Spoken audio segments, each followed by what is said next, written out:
Nightmare at Midnight, Book 3, Part 1. A few months had passed since the epic battle that had changed the lives of everyone in Midnight. The realm had begun to heal, and things were finally returning to a semblance of normalcy. Molly and her friends found comfort in the calm, relishing the peace they hadn't known for so long. One crisp morning, as Molly sifted through ancient texts in the Midnight Library, she stumbled upon a hidden compartment in an old chest. Inside was a delicate, yellowed parchment with detailed notes about the amulet. Her eyes widened as she read the words, "Sister, shared connection." "Molly, what is it?" Scarlett asked, noticing the shock on her friend's face. I have a sister," Molly whispered. "She shares my connection to the amulet. She lives in an icy land, far from here." The team gathered to discuss their next move. "We have to find her," Alan said decisively. "If she shares your connection to the amulet, she could be in danger." As they prepared for the journey, word of their mission reached the dark corners of the realm.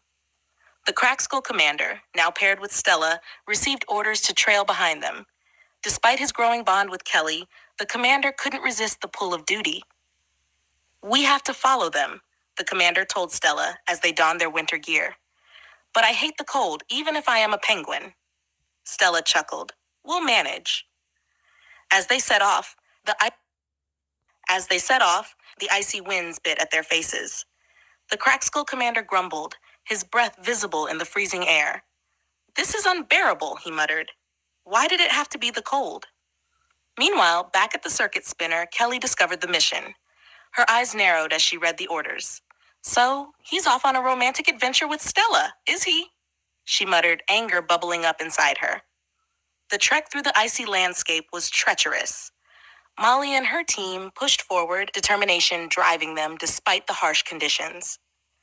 As they reached the outskirts of the icy land, the crackskull commander and Stella followed at a distance, their footprints barely visible in the snow. One evening, as they set up camp, the commander and Stella found themselves sitting close to the fire, the warmth a welcome relief. "This isn't so bad," Stella said, her eyes sparkling. "Maybe," the commander admitted, a rare smile crossing his face. But their brief moment of comfort was shattered when Kelly stormed into their camp, her eyes blazing with fury. "What do you think you're doing?" she demanded.